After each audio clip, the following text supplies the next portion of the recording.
জুনায়েদ বাগদাদি কইতাছেন দাঁড়ায় সেরা কথাটা খেলা ছিনি হের পয়সা খালি যে বেটা 120টা ডিম বলে নাস্তা করে। ডাক্তারের থিওরি মতে একটা মানুষ, ডাক্তারি থিওরি মতে বৎসরে একটা মানুষ 120টা ডিম খাইতে পারে। এর বেশি খাইলেও সমস্যা, কম খাইলেও সমস্যা। কম খাইলে অন্য জিনিস খাইবেন, সমস্যা নাই। বেশি খাইলে সমস্যা হতে পারে। 120টা ডিম অর্থাৎ 3 দিনে একটা ডিম খাইতে পারে। প্রত্যেক দিন ডিম খাবেন না, এর থেকে রোগ সৃষ্টি হতে পারে। ডাক্তারের থিওরি 3 দিনে একটা ডিম। এমন 120টা ডিম যে বেটা একা শহরে নাস্তার লগে খা, এই বেটাটা বাঘ মারবে না? দাঁড়াইয়া গেছে গা, দাঁড়াইয়া হের পয়সা হের জুনাইদের 1-0 তরবারি ওরা বয়ে গেছে গা। হ্যাঁ বইল কি লেখা 1800 খ্রিস্টানের মাই যে একজন মুসলমান আখিরি নবীর উম্মত। হ্যাঁ বইল কি লেখা হ্যাঁ খারই তো কহেরে দেখি আমি। তার বন্ধু টানতাছে, দোস্ত বউ বউ বসো বৈশা যাও। না হেরে দেহুম বয় না। ফাদ্রি কয় আপনার নাম কি? আমার নাম জুনাইদ। আপনার পরিচয়? আমি আখিরি নবীর উম্মত। আজকে আজকে আজকে আলোচনা আপনার সাথে হবে। জুনাইদ আমার সাথে কথা কর। হেরা বুঝে না, হেরা বুঝে না, আমার সাথে কথা কর। কি কথা বলবো? আপনি আখিরি নবীর উম্মত? কাহা আপনার সাথে আমার কথা। আপনাকে আমি 2টা প্রশ্ন করব। কি? আল্লাহ নাকি বলছে বেহেশতে একটা ফলের গাছ, এক গাছে সারা বেহেশতে ফল দিবে, এটা কি সত্য? জুনাইদ বলেন হ্যাঁ। আর এই গাছের ফল সকালে খাবে যে মজা, বিকালে খাবে ভিন্ন মজা। জীবনেও এটার মজা কমতো না, বরঞ্চ দিন দিন বাড়বো। সকালে সকালে যে মজা, বিকালে ডবল মজা, বাসি হইতো না। এটা কি সত্য? জুনাইদ বলেন সত্য। এই ব্যাপারটা আমি জানতে চাই। আপনি কি জানেন না? জানলে আপনারা জিজ্ঞাসি। যদি আমার কাছ থেকে শিখতে হয়, পাদ্রী আপনি হবেন ছাত্র আর আমি হব শিক্ষক। শিক্ষক নিচে বইছে, ছাত্র উপরে বইছে। এই এই শিক্ষা জুনাইদ দেয় না। এটা আখিরি নবীর উম্মতের আদর্শের নাই। আজকে সে কোরআন সুন্নাহর ছায়া তলে আমরা নাই বিদায় মাঝে মাঝে পত্রিকার মধ্যে পাই ছাত্রর হাতে শিক্ষক নাজেহাল, ছাত্রর হাতে শিক্ষক নাজেহাল। বাজান কোরআন সুন্নাহয় কি শিক্ষা দিল? একটুখানি চলুন আমরা আরবে যাই। আরবের ইতিহাস। একটা ছেলে কোরআন শিখে, সুন্নাহ শিখে মাদ্রাসায় পড়ে। মাদ্রাসার ছাত্র খালি পায়ে যায়, পাথরের কণা বালু, হাঁটতে হাঁটতে বালুর কণা দিয়ে কষ্ট হয়। বড় হুজুর প্রধান শিক্ষক জিজ্ঞেস করলেন, বাবা এদিকে আসো, তোমার জুতা নাই? জি হুজুর জুতা নাই। তো মনে কিছু নিও না, আমার একটা কাপড়ের জুতা আছে, একটু সিরা, 4 আনার পয়সা দেই, সিলাই করে কালকা পায়ে দিয়ে আইসো। ছাত্র হুজুরের জুতা নিছে, শিক্ষকের জুতা। শিক্ষকের জুতা কি আদর্শ নবী রেখে গেলেন। এই শিক্ষকের জুতা লইয়া বাড়ি যাইতেছে আর চিন্তা করতেছে, শিক্ষকের জুতা আমি ছাত্র পায়ে দিব কিভাবে? বাড়ির কাছাকাছি গিয়ে 2 আনার সোডা কিনছে, বাড়ি গিয়ে ডাকছে, মা, মা গো, মা, ও মা, মা আমার একটু গরম পানি করে দিবা? গরম পানি বসাইলেন, সোডা দিলেন, পানি লাল টকবক, জুতা 2টা ছাইরা দিছে, গরমের আবাস, রাবার নিচে কাপড় উপরে। 2টা কাপড় ধুইয়া পরিষ্কার করে সারা দিনে শুকাইছে। বিকাল বেলা দর্জির ঘরে গেছে বাচ্চাটা, গিয়া বলছে, চাচা আমার এই 2টা কাপড় একত্রিত করে আমার একটা টুপি বানাইয়া দেন। হাওয়ার জুতারে নিচে টুপি বানাইতো। এই আদর্শ মুসলমানের থাকবে, একবার বলুন আল্লাহু আকবার। এই আদর্শে যারা আদর্শিত হয়েছে তারা কি কোনদিন শিক্ষককে নাজেহাল করতে পারবে কিনা বলুন? বাজান আমরা সেই নবীর উম্মত, সেই নবী পাইছি, সেই নবী পাইয়া জীবন ধন্য। সকল নবীর উম্মতের চাইতে আমরা দামি হয়ে গেছি। বাজান খালি নামে দামি না, আদর্শ দিয়া দামি হইতে হবে, আদর্শ দিয়া দামি হইতে হবে। বাচ্চাটা ডাকতেছে, চাচা আমাকে একটা টুপি বানাইয়া দেন। দর্জি বলছে, বাবারে এই তো টুপির কাপড় না, মোটা কাপড়, জুতার কাপড়। বাচ্চাটা ডাকতেছে, চাচা 2 আনার পয়সা দিব, 2 আনার পয়সা দিব, কষ্ট করে এটা দিয়া টুপি বানাইয়া দেন। এবার আবেগ দেখে বাচ্চা মানুষ টুপির আকৃতি করে দিলেন। পরের দিন এই টুপি মাথায় দিয়ে যাইতেছে মাদ্রাসায়। শিক্ষক তাকিয়ে আছে পায়ের দিকে, পাউটা খালি, মনটা কষ্ট, ছাত্র কথা শুনলো না। অফিসে যাইয়া মনে ব্যথা নিয়ে বসে আছে, ছাত্র বুঝতে বাকি নাই, উস্তাদ রাগ হয়ে গেছে। দরজার কিনারে যাইয়া এতিমের মতো কাঁদতেছে, চোখের পানিতে জামা কাপড় ভিজতেছে। উস্তাদের নজরে পড়লো, ডাক দিল, এদিকে আয়, কান্দোস কেন? হুজুর কান্দি, আপনার মনটা ব্যথা, আমার প্রতি কষ্ট। হুজুর কেন আমার প্রতি মন কষ্ট করলেন? কষ্ট করব না, জুতাটা দিলাম পায়ে, দিলে না, খালি পায়ে আইলি, কেন আমার কথা অমান্য করলি? বাচ্চাটা কান্দে আর ডাকে, হুজুর আপনার কথা অমান্য করি নাই, আপনি হলেন শিক্ষক, আমি ছাত্র, আপনার জুতা আমার পায়ে লাগাইতে পারি না।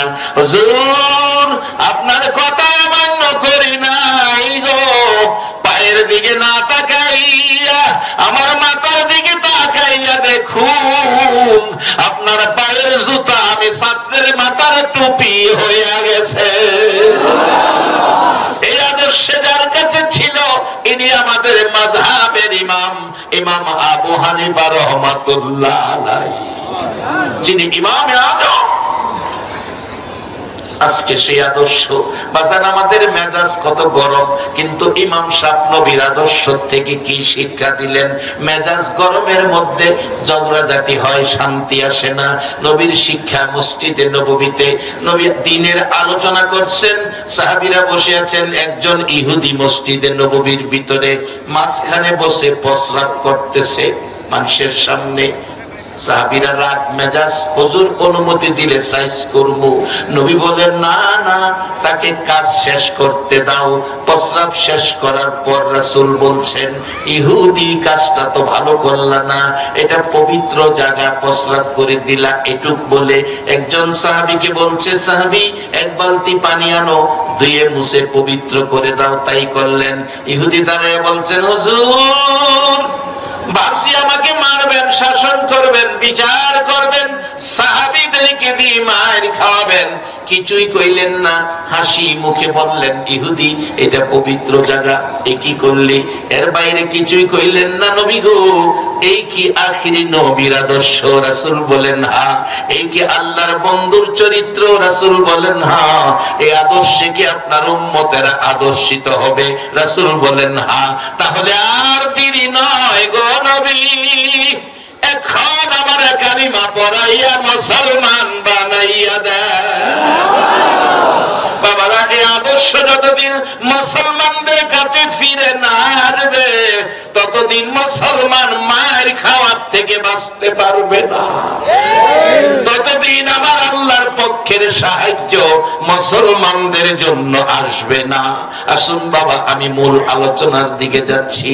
বলতেছিলাম, আমার নবী নিজেও রাগ করে নাই, রাগ করা সাহাবীদেরকে শিক্ষা দেয় নাই।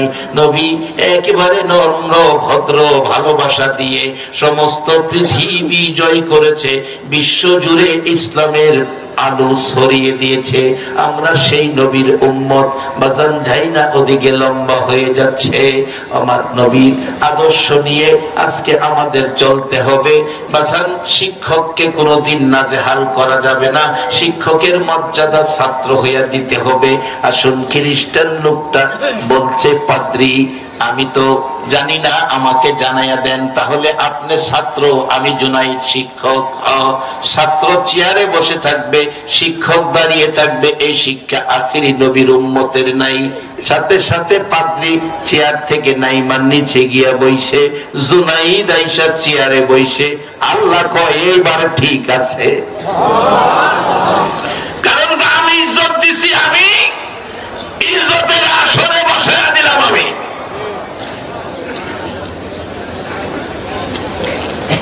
কুরআন বলছে, কুনতুম খায়রা উম্মাতিন উখরিজাত লিন-নাস। এবার প্রশ্ন করতেছে জুনাইদ, দেখে পাদ্রী কি বলছিলেন? একটা হলো বেহেশতের একটা ফলের গাছে সারা বেহেশতে ফল দিবে, একটা ফল গাছে কেমনে দিবে জানতে চাইছেন। জিজ্ঞেস করে জুনাইদ, পাদ্রী আকাশে সূর্য কয়টা? সূর্য একটা। একটা দিয়া সারা পৃথিবীর কাজ চলে কিনা?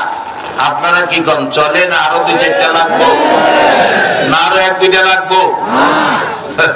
চৈত মাস আইতেছে, আর 1-2টা লাগতো? একটাই তো বাপ দাহন লাগে। পাদ্রী কয়, হ্যাঁ একটা দিয়া তো চলে। তো দুনিয়ায় যদি একটা দিয়া আল্লাহ সারা পৃথিবী এক সূর্য দিয়া চালাইতারে, হে আল্লাহ কি এক ফলের গাছ দা সারা বেহেশত চালাইতারে না? পাদ্রী কয়, জুনাইদ যুক্তিসঙ্গত উত্তর, সঠিক পাইলাম, বুঝা পাইছি। এক গাছের ফল খাইবো, সকালে যে মজা বিকালে ডবল মজা, মজা কমবে না, এটা কি? পাদ্রী প্রশ্ন করলে জুনাইদ জবাব দেয়, জুনাইদ আমার নবী উম্মতের জন্য নামাজ আনছে। এই যে নবীজি নামাজ নিয়ে আসলো মেরাজের সফর করে, এই যে নামাজ সেদিন থেকে শুরু হলো আজ পর্যন্ত আমরা যে নামাজ পড়তেছি, নামাজের দাঁড়াইয়া প্রথম সূরা পড়ি, সূরাটা কোন সূরা? সবাই বলো। আরে বাজান পড়েন আর না পড়েন, স্বীকারটা তো করবেন। কোন সূরা? সূরা ফাতিহা। এই যে 1400 বছর আগ থেকে সূরা ফাতিহা নামাজ শুরু করেই পড়া শুরু হয়েছে, এই পর্যন্ত কি কোন মুসল্লি ইমাম সাহেবরে কইছেন, ইমাম সাহেব হুজুর এই ফাতিহাটা আর কত পড়বেন? এটা আমরা বদলাইন না, এটা পুরানো হয়েছে, এটা মজা লাগে না, এরকম কি কেউ কইছে? জুনাইদ বলছেন, পাদ্রী সূরা ফাতিহা নামাজে আজকে শত শত বছর যাবত চলছে, এটার মজা যেমন কমে না, বেহেশতি ফলের গাছের ফলের মজাও কমে না। পাদ্রী কয়, জুনাইদ যুক্তিসঙ্গত উত্তর। এবার ডাকতেছে খ্রিস্টানরা, স্যার আপনারে চেয়ারতে নামাই দিছে, আপনারে কোন প্রশ্ন করতো জবাব দিয়ে আপনি জুনাইদরে নামাই দেন। আখিরি নবীর উম্মতের ইজ্জত কে দিছে? জোরে কর। এখন ইজ্জত ধরে রাখার দায়িত্ব আমরা আসেনি বাজান? তাইলে কি দুধ পানি দিবেন? দুধ পানি দিবেন? ভাই বোনের হক মাইরা খাইবেন? বাবা আধা কানি জমি বিক্রি কইরা আপনারা বিদেশ পাঠাইছে টাকার শর্ট, মা আধা বুড়ি স্বর্ণ বিক্রি করছে, মার আধা বুড়ি স্বর্ণ বাবার আধা কানি জমি বিক্রি কইরা ছেলেরে বিদেশ পাঠাইছে, জাবালা বউয়ের নামে অ্যাকাউন্ট কইরা গেছে। ঘুমায় গেছেন না বাবা? এই কাজটা কি ঠিক হইলো? এর লাগি তো মুসলমান ফিডা খা, আরো খাইব, কখনো সময় আছে, লোন আমরা জায়গা মতো যাইয়া।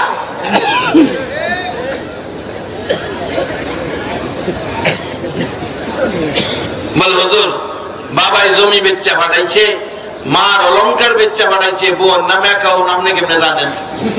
এমন কইতা রে কই না আছে কালা দোহানো বেরিয়ে মৌলবী জানে, মৌলবী কেমনে জানে? বাজান আমি জানি না কইতাছি, আইতাছি সামনে, আর 15 মিনিট গেলে কষ্ট হইতো না তো?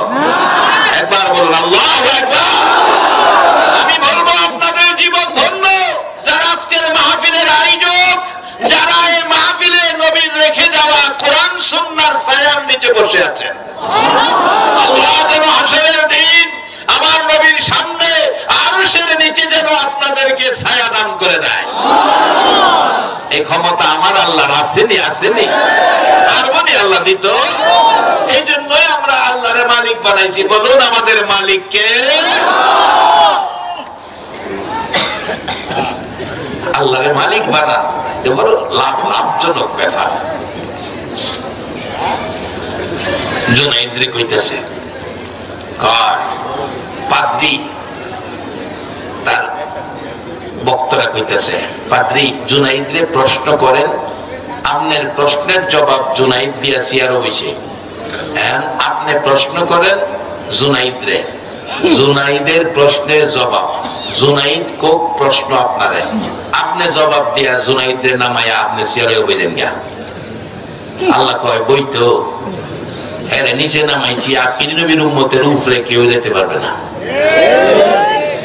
তবে বাজান দুধ ও পানি দিয়েন না। আর একটা লোক আছে উস্তাদের চাউল কিনতে গেছি 1 মণ কেজি না তখন মণ 1 মণ চাউল। বাচ্চা হইলো ছোট বাচ্চা, আমি দেখতেছি হেফজখানাত পড়ি 250 চাউল 1 মণের মধ্যে কম দিতেছে। দিছে বস্তা বাইন্দা রিক্সা তুলুন, এমন টাইম কইতেছে বেচা চাইল কিলাম 250 কম দিচ্ছেন, তবে এটা হুজুরে খাই লাগবো, যেটা কম দিচ্ছেন এটা কিলাম রইলো, আখেরাতে দেউন লাগবো। হ্যাঁ পাত্তি পাত্তি কথা কসবে না, আমি কিনা পাত্তি না, চাউল কম দিচ্ছেন, আমাদের উপকার করছি, আপনারা জানাই গেছি। আরেকজন কন্যা কয় কি হয়েছে, আমি 250 কম দিয়ে মাইপা দিছি। এই বেড়া করে হান এমনি রাখেন, এই তুমি কম দিচ্ছ কনা, এই পেছনে কইতেছে।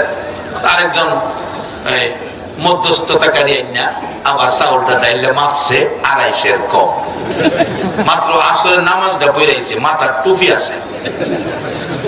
লোকে কয় মিয়া আপনি নামাজ পড়াইছেন, টুপি মাথার মধ্যে, এই চাউলটা কম দিলেন, টুপিটা লাগায় নামাজটা পড়া, এই টুপিটা মাথার চাউলটা কম দেওয়া কাজটা কি ভালো হইলো?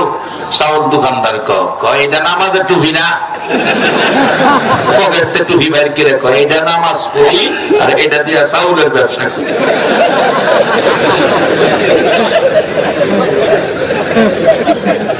আচ্ছা এই যে একটা ব্যবসায়ী ব্যবসা কইরা জাহান্নামের আগুন থেকে বাঁচুন যাবে। আরে মিছামিছি কাটাইলাম জিন্দেগি, বলুন মিছামিছি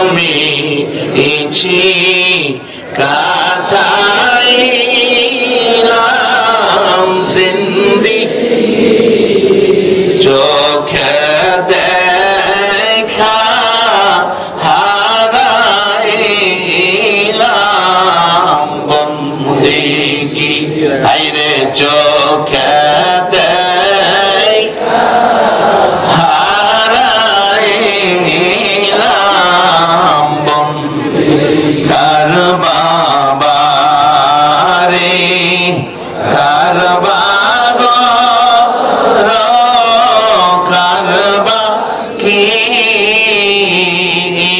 কার বাবা আরে কারবা কারবা অন্ধকার কবরে হবে বসতি, হায়রে অন্ধকার কবরে হবে এই দুনিয়া মুসাফির খানা জানো না, এই দুনিয়া মুসাফির খানা জানো, কত মানুষ আইল গেল রইল না, হায়রে কত মানুষ আইল গেল রইল না। আমরা মুসলমান, আমরা দ্বারা কোনো অন্যায় কাজ হতে পারে না, কারণ মুসলমান ইসলাম ধর্মের ব্যক্তিত্ব। আমরা সকল ধর্মের সেরা ধর্মটার নাম কি? ইসলাম। সকল নবীর শ্রেষ্ঠ উম্মত যে নবীর উম্মত, সেই নবীর উম্মত আমরা। আমাদের দ্বারা নিকৃষ্ট কোনো কাজ হতে পারে না। আসেন শেষ দিকে যেতেছি। জুনাইদ কয় প্রশ্ন করবেন, করেন। আচ্ছা প্রশ্ন আছে আরো? কয় না। খ্রিস্টানরা কয় স্যার আপনি প্রশ্ন করেন, আমরা পাদ্রীরে জবাব দিয়ে আপনার নিচে নামাই দেব। জুনাইদকে পাদ্রী প্রশ্ন করেন না, আমার প্রশ্ন করবো। কহ আপনি প্রশ্ন করেন, আমার প্রশ্নের জবাব দিয়ে আপনি চেয়ারও বসেন, আমি আপনার প্রশ্নের জবাব দিয়ে চেয়ারও বমু। জুনাইদ কয় আপনি দুইটা প্রশ্ন করছেন জান্নাত থেকে, বোঝা গেল জান্নাতের হিসাব কিতাব আপনি ভালো জানেন। বলুন তো জান্নাতের গেটে কার নাম লেখা? জান্নাতের দরজার চৌকাটে, জানালার চৌকাটে কার নাম লেখা? জান্নাতের গাছের পাতায় পাতায় কার নাম লেখা? পাদ্রি খালি চোখ ঘুরা, দেখলেন কইতো। জুনাইদ চাপ দিলেন, বলেন কিছুক্ষণ চোখ ঘুরাইয়া খ্রিস্টানরা কোয়েলাম কোয়েলাম কোয়েলাম কেমনে দেখলেন কোথাও? জুনাইদ দেখে আল্লাহ, এটা ডাক দেন আল্লাহ, আরেকটা ডাক দেন আল্লাহ। আল্লাহরে ডাকলে আল্লাহ খুশি না বেজার? ও যুবক, আবারে একটাবার যদি তরুণ, একটাবার যদি মহব্বতে অন্তর থেকে আল্লাহ হয়ে ডাকটা মারো, এক ডাকের জবাব আমার আল্লাহ 70 বার দেয়া থাকে। বাজার আর বাজে গল্প গুজব না গিয়া সুযোগ পাইলে আল্লাহরে ডাকো, একদিন তোমার নাম অলির খাতায় উঠে যাবে। ডাকতেছে আল্লাহ। জুনাইদ ডাকে, ও আল্লাহ, পাদ্রীকে বেহেশত পর্যন্ত দেখার শক্তি দাও। আল্লাহ ওয়ালাদের ডাক আল্লাহ শুনে কিনা? সাথে সাথে পাওয়ার দিল, শক্তি দিল। জুনাইদের চোখ, পাদ্রীর চোখ খুলে গেল। পাদ্রী দেখে বেহেশতের গেটে আমার আপনার নবীর নাম লেখা। চৌকাটে, জানালা দরজার চৌকাটে, বেহেশতের ফলের গাছের পাতায় পাতায়, ফিলারের গোড়ায় গোড়ায় এক সাইডে আল্লাহ আর এক সাইডে মুহাম্মদ লেখা। এবার ডাকতেছে জুনাইদ, বেহেশতের গেটে দরজা জানালা চৌকাটে দেখি মুহাম্মাদুর রাসূলুল্লাহর নাম লেখা। পাদ্রী বলেন জুনাইদ আর খ্রিস্টান থাকতে রাজি না, এখন কালিমা পড়াইয়া আখিরি নবীর উম্মত বানাইয়া দা। আখিরি নবীর উম্মত হইয়া গেলেন পাদ্রী। 1800 খ্রিস্টান বলে পাদ্রী আপনি যেই দিকে আমরাও সেই দিকে। বাজান আদর্শ দেখে, কার্যকলাপ দেখে বিধর্মীরা কালিমা পড়বে, এটা হলো মুসলিম জীবন। আসুন সেই মুসলিম জীবন করি, মুসলিম জীবন গঠন করি। বাজান বিবির নামে অ্যাকাউন্ট করে বিদেশ চলে গেলেন, বাবা জমি বিক্রি করে টাকা দিল, মা অলংকার বিক্রি করে টাকা দিল, বিবির নামে অ্যাকাউন্ট করে গেলে বলুন মা বাবার মনে ব্যথা, দুঃখ, কষ্ট আছে কিনা? বলবেন হুজুর আপনি কেমনে জানেন? বাজার বৈরব ইসলামী ব্যাংকে গেলাম, ক্যালেন্ডার না কি আনবার লাগিয়া ম্যানেজার সাহেব পরিচিত, যাওয়ার পরে দেখি মহিলারা লেগিয়া ভিতরে ঢুকতারি না। কোন রকম ধাক্কাইয়া গিয়া ম্যানেজারের রুমে বসলাম। স্যার কি ব্যাপার স্যার, কি শুরু করছেন? আপনার কি আজকে অনুষ্ঠান আছে? কেন, কি মহিলা দিবস নাকি? কই কেন? এত মহিলা ব্যাংকে জায়গা নাই। হুজুর খবর রাখেন না, আজকাল বিদেশি টাকা যায় সব মহিলাদের নামে, অ্যাকাউন্ট যা আছে সব মহিলাদের নামে। বলবেন হুজুর শুধু এটাই না, আরো বাস্তবে আসুন। ডিসেম্বর মাসের প্রথম দিকে বাজান, এই ডিসেম্বরের প্রথম দিকে মাহফিলে যাচ্ছি নারায়ণগঞ্জ, টেলিফোন আসছে সন্ধ্যা 7টার দিকে, রিসিভ করলাম। বলছে হুজুর আমি ইটালি থেকে বলছি, ইটালি থেকে বলছি। কি ব্যাপার? হুজুর আপনার ওয়াজ বাস্তব, ইটালিবাসী আপনাকে নিয়ে আজকে আলোচনা করছি। কি আলোচনা? হুজুর বরগুনা বাড়ি, বরিশাল বরগুনা বাড়ি, একটা ছেলে আমাদের সাথে ইটালি থাকে, অসুস্থ হলো, তাকে ডাক্তারের কাছে নিয়ে গেলাম হসপিটালে। যাওয়ার পর ছেলেটা মারা গেছে, হসপিটালে মারা গেছে। হুজুর তার ডায়েরি খুলে দেখি, তার ডায়েরির মধ্যে বিবির নাম্বার, অ্যাকাউন্ট নাম্বার বউয়ের নামে। টেলিফোন করলাম বউয়ের কাছে, বোন রে তোমার স্বামী মারা গেছে, তোমার স্বামী মারা গেছে। টাকা পাঠাও, লাশটা হসপিটাল থেকে বাহির করতে হবে, লাশটা বাংলাদেশে পাঠাবো। বউ জবাব দিচ্ছে, মারা গেছে, মরা মানুষ টাকা দিয়া ইতালি থেকে বাংলাদেশে আনলে লাভ হবে কি? মাটি দিলে পয়সা গইলা মাটি হইয়া যাবে, মাটি টাকা দিয়া আইনা কোন লাভ? কেন টাকা খরচ করব?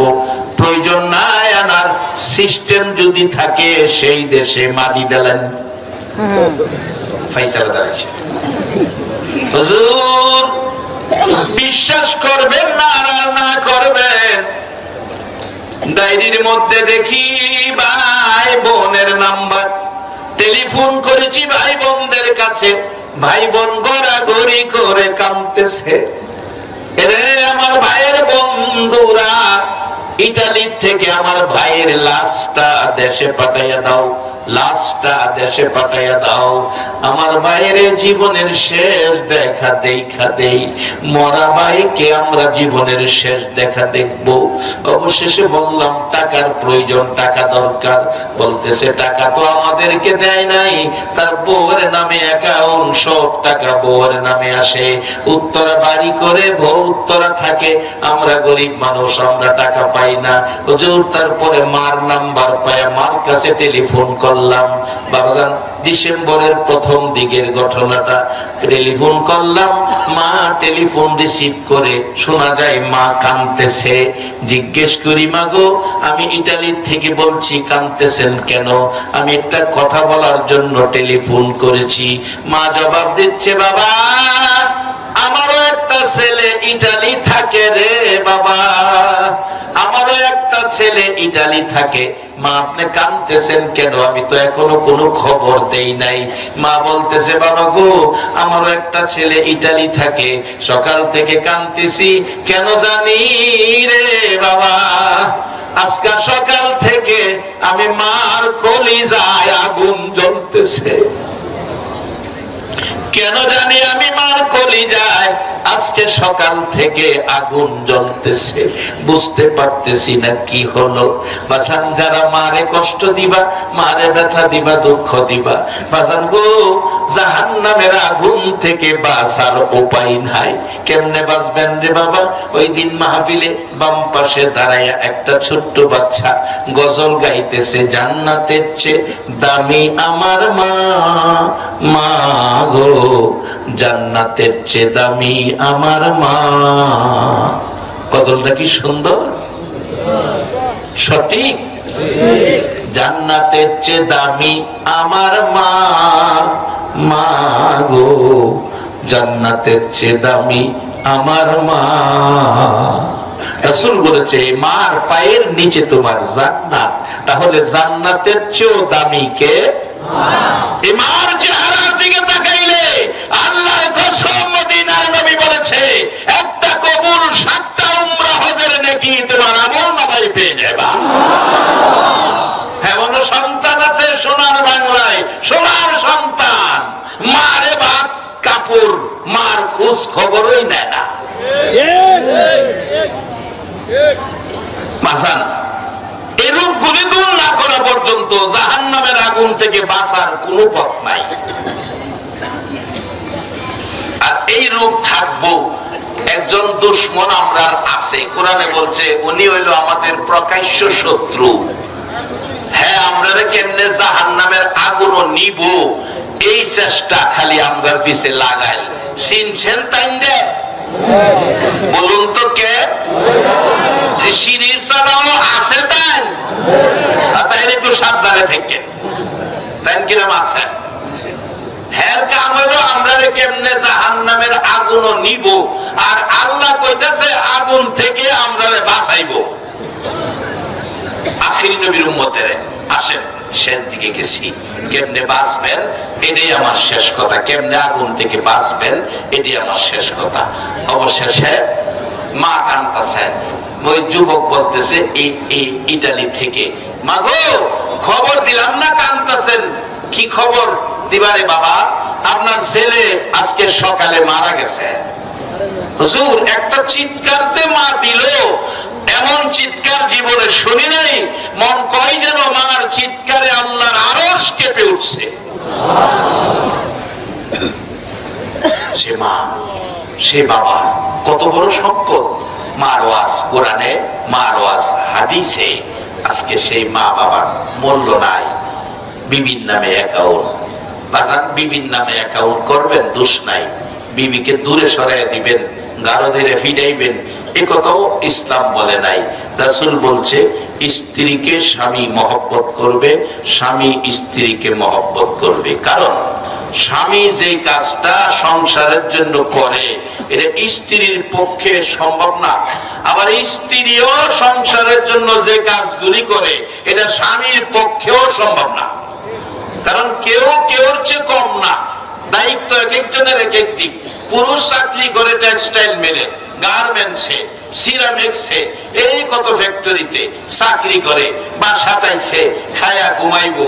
এখন যদি বাড়িওয়ালি কয় 8 দিন আমি তোমার চাকরিটা আমি চালাই, তুমি ভাগ্যের কাজটা 8 দিন চালাও, দেখবেন 2 দিন রান্না করে যাইয়া হয়তো পেঁয়াজের গন্ধ, নাইলে কাঁচামরিচের ঝাল, না হয়তো আগুনের ধোঁয়া, এই যাই ঝামেলায় একদিন পর ওই কইব তোমারটা তুমি করো, আমার চাই আমি এটা নাই। কিন্তু এই যে বছরের পর বছর মহিলারা রান্না করে কষ্ট করে আপনার আমার জন্য রান্না করা করে খাবার তৈরি করছে, কোনদিন কি তারা বিরক্ত বোধ করছে? তাইলে হেরাও কম করছে না, হেরারে আপনি ধাক্কা দিয়েন না। সবচেয়ে বড় মহিলাদের সম্মান দেওয়ার সবচেয়ে বড় কারণ হলো এমন একটা দায়িত্ব আল্লাহ মহিলারা দিছে যে এটা পুরুষের পক্ষে সম্ভব না। এটা হলো বাচ্চা লালন পালন করা। বাচ্চা লালন পালনের দায়িত্বটা যে মহিলারা দিছে, আল্লাহ বাঁচাইছে, আমরা বাচ্চা গেছি। যদি বাচ্চা লালন পালনের দায়িত্ব মহিলারে না দিয়া পুরুষের দিত, বাচ্চা যেভাবে শুরু সময় ভেনভিনি ভেনভিনি বসরা পায়খানা করে, 2 দিনে থেন হায়া বাবাই হুয়া মেরে দিলেন। এত বিরক্ত হইয়া বাচ্চা লালন পালনের দায়িত্ব নিয়া এই পৃথিবীতে কষ্ট করেছে কে? আওয়াজ করে বলতে হবে কে? সেই মা জাতি মহিলাদের সম্মান করবেন। মাগো তোমরা রাস্কা উপরুড়াই দিয়ে গেছি, এর লাগে আবার স্বামীরে ধমক দিও না। স্বামীরে যদি ধমক দেয় মনে করবেন তাইলে কিয়ামতের লক্ষণ। যে ঘরে স্ত্রী স্বামীরে ধমকায় এটা কিয়ামতের আলামতের একটা লক্ষণ। স্বামীকে ধমক দিতে পারবা না মা, স্বামীর সম্মান করবা, স্বামীও স্ত্রীকে সম্মান করবে। এই কাজগুলির দিক চিন্তা করতে যায় ইসলাম বলছে। তাইলে ইসলামের মধ্যে তিক্ততা, অশান্তি, দুর্নীতি, মারামারি, মুরামুরি, খিলাখিলি, সন্ত্রাসী এই জাতীয় কোন জিনিস ইসলামের ভিতরে সবাই বলতে হবে, এই জাতীয় কোন জিনিস ইসলামের ভিতরে যা আছে সব শান্তি। 100% শান্তির ধর্মটার নাম হলো সবাই বলুন 100% শান্তির ধর্মটার নাম কি? ইসলাম। একজনের সাথে আরেকজন সালাম ব্যবহার করবেন হাসি দিয়া, হাসি দিয়া। একজনের সাথে হাসি দিয়া যদি কথা বলে, হাসি দিয়া এক ভাই আরেক ভাইয়ের সাথে হাসি মুখে কথা বলার কারণে তার আমলে সদকা করার নেকি আল্লাহ দান করে দেয়। চিন্তা করছেন কত সহজ? হাসি মুখে কথা বললে সদকার নেকি দেয়। বাজান আসেন এবার আগুন থেকে বাঁচেন। শেষ কথা, আল্লাহ আখিরি নবীর উম্মতের আগুন থেকে বাঁচার কথা কইছে। শয়তান টানতাছে আগুন নিত, এখন আপনারা আগুন থেকে বাঁচবেন। কিভাবে বাঁচবেন? এই যে দেখেন সহজ পথ। আল্লাহ হাবিব স্বপ্ন যুগে ইমাম গাজ্জালি সাহেবকে জানিয়ে দিলেন, গাজ্জালি তোমার মহল্লায় একটা লোক মারা গেছে, লোকটা বেহেশতি, লোকটার নাম আব্দুর রহমান। সকালে গাজ্জালি তালাশ করলেন আব্দুর রহমান বেহেশতি লোকটাকে দেখি, নবী কয়ে গেছে। বেহেশতি লোকটা দেখে বলছে কি ভাগ্য। আচ্ছা বাবা লোকটা কি আমল করতো? এলাকাবাসী কাঠ মিস্ত্রির কাজ করতো, শ্রমিক মানুষ, শ্রমিক মানুষ, বেশি আমল তো দেখি নাই। তার বিবির সাথে কথা বলি, পর্দা কেটে দিচ্ছে, পর্দার ভিতরে বিবি, বাইরে ইমাম গাজ্জালি। অন্ত এই পর্দাও নাই। ডাক্তার লাল মিয়া ভাই বাড়িতে আছো? কয়টা বাড়িতে নাই? তো ভাই যখন বাড়িতে নাই ভাবিরই দেখে যাই। ভাই বাড়িতে হ্যাঁ ভাবিরে দেখে যা। কে দিছে তোমাকে সেই অধিকার ভাবিরে দেখার জন্য? আরেকবারের বউ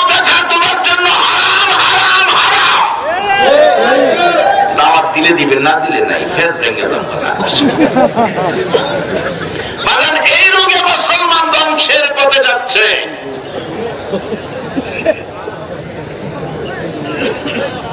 আল্লাহ এই রোগ থেকে আমাদেরকে হেফাজত করুক সকলে।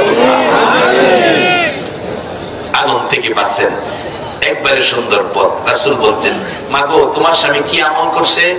মহিলারা কান্দে আর ডাকে, হুজুর আমার স্বামী হাতুড়ি দিয়া বাড়াল দিয়া কাজ করে, কাঠমিস্ত্রি, দুইটা কাঠের জোড়া দেওয়ার জন্য পরিবেশ করে, জোড়ার মাঝখানে লোহা তার কাটা মারবে, হাতুড়ি উপরে উঠাইছে। হুজুর এমন সময় যদি মসজিদের মিনারায় আল্লাহু আকবার আযান হয়ে গেছে, এই আযানের আওয়াজ কানে লাগলে আল্লাহর কসম পিছনের হাতুড়ি সামনে আনে না, দৌড়াইয়া মসজিদে চলে যায়। এই একটা আমল দেখেছি হুজুর। আর একটা আমল আছে। কি আমল? মা আপনার সামনে একটা কাদের থাক দেখা যায়, হ একখান কোরআন শরীফ আছে, হ হুজুর আমার স্বামী কোরআন পড়াও জানে না, এশারের নামাজ পড়ে ঘরে আইসা অন্য মানুষ কোরআন শরীফ পড়ে না, খায় ঘুমায়া যায়, আমার স্বামী ঘরে আইসা গো হুজুর খাবার চায় না, বিছানায় শুই না, টান দিয়া কোরআন শরীফ বুকে লাগাইয়া গো পাগলের মতো কান্দে, চোখের পানিতে জামা কাপড় ভিজে বালিশের উপর কোরআন শরীফ রাইখা একটা একটা পৃষ্ঠা করে উল্টায় আর কান্দে।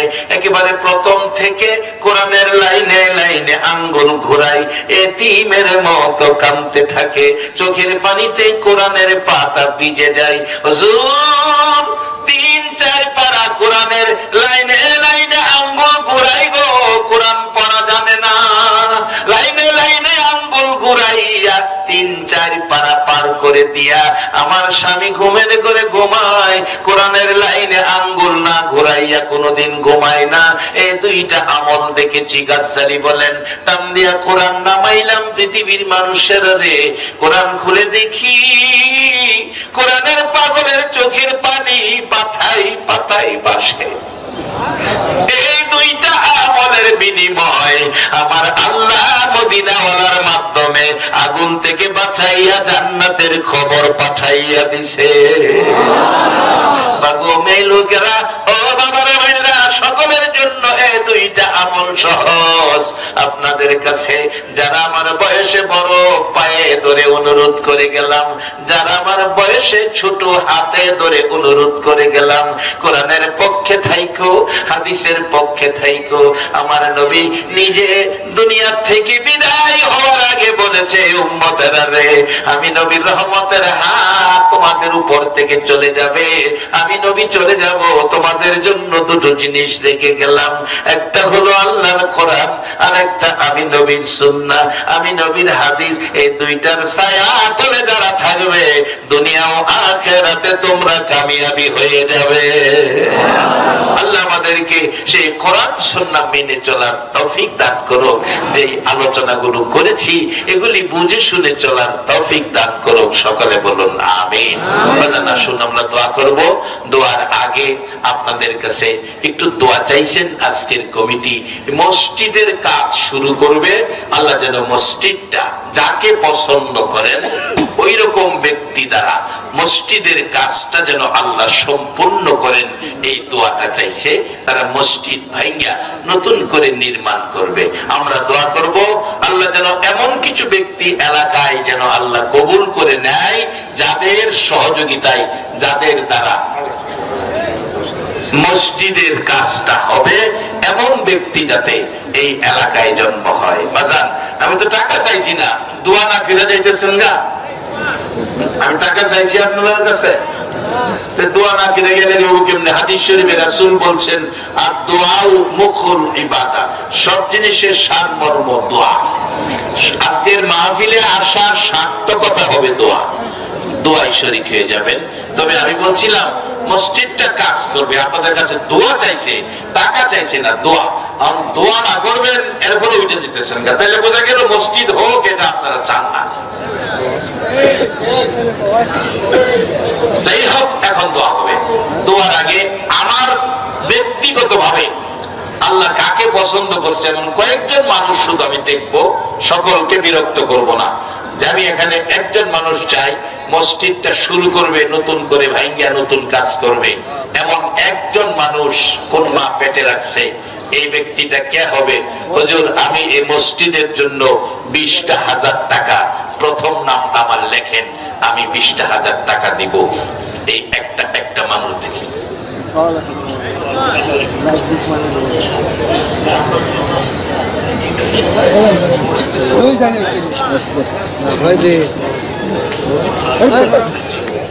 আপনার নাম বলেন? মোহাম্মদ হুমায়ুন কবির মোল্লা। আমি সবাইকে বিরক্ত করবো না, আপনারা চিন্তা করেন না। আপনারা উঠে যেতেছেন গা, মনে করছেন যে পকেটের তেহানি নেই গা, নিতাম না। এই মসজিদের প্রথম ইমাম এ মোল্লা সাহেব। মসজিদ শুরু হয়েছে বেশি দিন হয় নাই মনে হয়, অনেক আগে। আচ্ছা যাক, এখন নতুন করে নির্মাণ করা হবে। মসজিদ কার ঘর বলুন? বলুন আরো জোরে। আমরা কার গোলাম? আমরা দুনিয়াতে মানুষ হিসেবে সম্মান দিয়া পাঠাইছে কে? এখন হে আল্লাহর কথাই তো হইতেছি, এখন এটা লেগে তো যাইবেন গাতে, এটা তো হয় না, এটা অসুন্দর হয়ে যায়। মোল্লা সাহেব প্রথম নামটা উঠাইলেন, 20,000 টাকা। সবাই বলুন মারহাবা। আরেকটা 20 দেখি, আরেকটা 20। আজকের সম্মানিত সভাপতি, অসুস্থ ব্যক্তিত্ব, আমার শ্রদ্ধাভাজন ভাই, আমার অত্যন্ত মহব্বতের ব্যক্তি জনাব আলহাজ ডাক্তার নুরুল ইসলাম সাহেব এই অসুস্থতা নিয়ে সভাপতির দায়িত্বে বসে আছেন। আল্লাহ, ও খোদা, আমি আমার ভাইয়ের জন্য তোমার কাছে ফানা চাই, ভাইকে সুস্থ করে নেক হায়াত দাও। আমার ভাই সভাপতি আলহাজ ডাক্তার নুরুল ইসলাম সাহেব 20,000 টাকা। সবাই বলুন মারহাবা। আপনারা শুধু মারহাবা দিবেন, টাকা দেওয়া দরকার নাই। জি, আমি বেশি বিরক্ত করবো না, আমি অসুস্থ মানুষ। জি জি, মোল্লা সাহেব ওনার বাবার নামে, বাবা আছেন অসুস্থ, বাবা মোহাম্মদ ইউসুফ মোল্লা, ওনার সুস্থতা চেয়ে 20,000 টাকা দিলেন। ওষুধ চাইলেন না, মাহফিলের বরকত চাইলেন। আল্লাহ এই মাহফিলের বরকত দিয়ে জনাব ইউসুফ মোল্লাকে সুস্থ করে হায়াত বাড়িয়ে দাও। সকালে বলুন আমিন। আমি মাত্র 5 জন মানুষ 20,000 টাকা নেব, বেশি না। এমপি সাহেবের ছেলে, আজকের প্রধান অতিথি অ্যাডভোকেট জামিল হাসান দুর্জয়, 20,000 টাকা। সবাই বলুন মারহাবা। 3 জন পাইছি, সহজ হয়ে গেছে না?